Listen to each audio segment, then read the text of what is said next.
Salam, salam bahagia, Bapak, Ibu, Saudara yang terkasih di dalam Tuhan Yesus Kristus. Beberapa hari ini saya sharing kehidupan atas pengalaman hidup saya tentang bagaimana kuasa gelap menyusup di dalam diri semua manusia.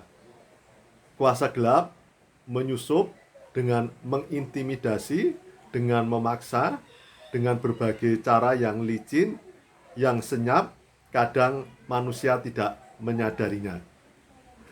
Kuasa gelap menyusup di dalam manusia, ingin mengendalikan manusia untuk mengambil kebahagiaan manusia, untuk mengambil harapan manusia, untuk menghancurkan, untuk membunuh dan membinasakan manusia.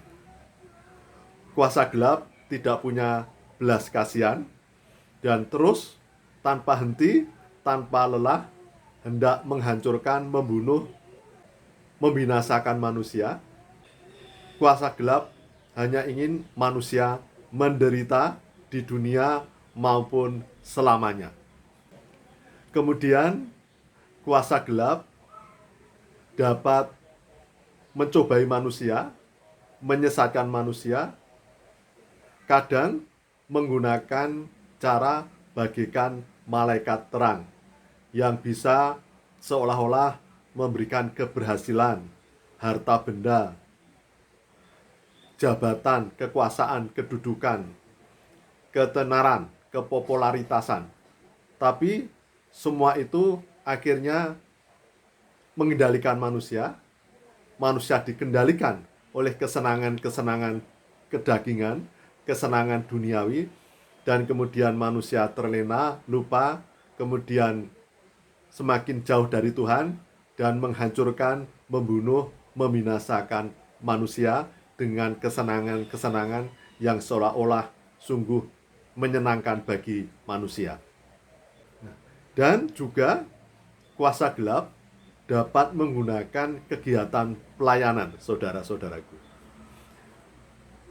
Saudara-saudaraku dan saya saat ini dengan adanya media sosial atau sosial media, informasi yang dapat cepat tersebar, kita dapat informasi banyak hamba Tuhan yang jatuh karena terlena.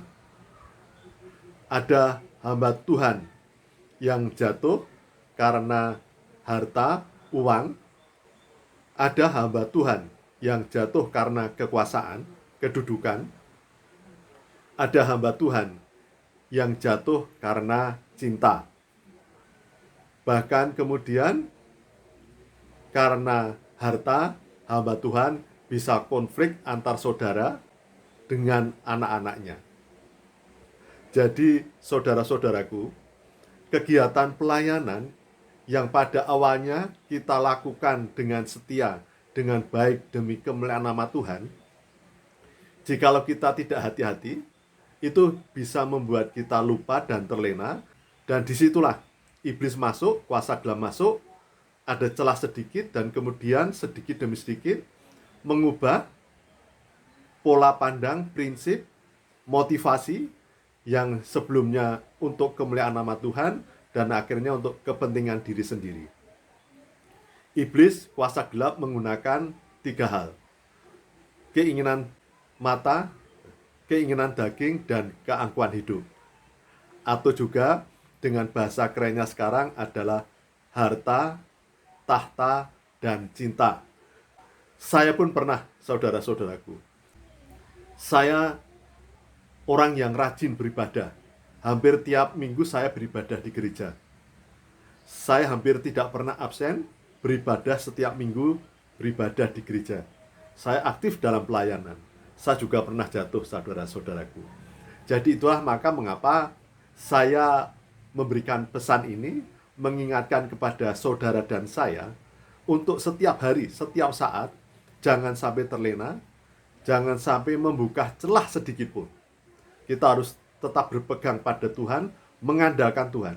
Jangan mengandalkan diri sendiri, mengandalkan orang lain. Karena kita adalah domba di tengah serigala yang lemah. Kita kuat dan mampu hanya kalau kita mengandalkan kepada Tuhan, melekat erat, kuat, berpegang kepada pohon kehidupan, yaitu Tuhan Yesus Kristus, taat dan setia, menjalankan perintahnya, merenungkan firman Tuhan, selalu dalam pelayanan, tetapi semua semata-mata demi kemuliaan nama Tuhan, menjadi berkat demi kemuliaan nama Tuhan. Jangan sekali-sekali mencuri kemuliaan Tuhan.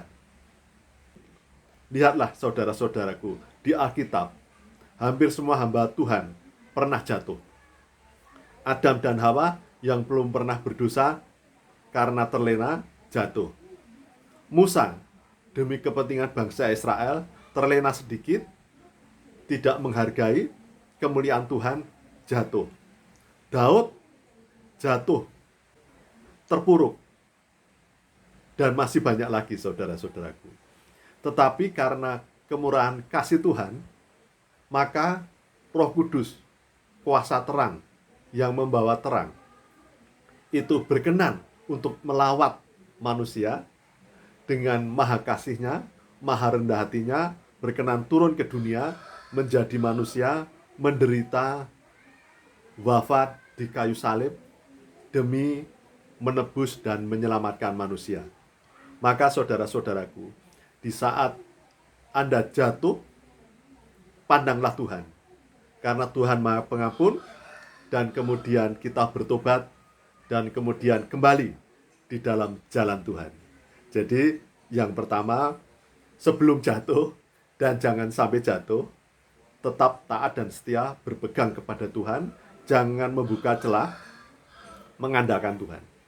Tapi ketika saudaraku jatuh, Tuhan adalah Bapa yang Maha Kasih. Sekalipun kita menjadi anak yang hilang, datanglah kepada Tuhan. Dengan rendah hati, sujud di hadapan Tuhan.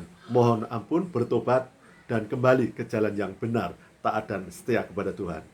Tuhan senantiasa Maha Pengampun, Maha Pengasih kepada semua manusia. Karena Tuhan datang ke dunia untuk orang-orang yang berdosa, seperti saya. Demikian yang dapat saya sampaikan. Salam, salam bahagia, Tuhan memberkati.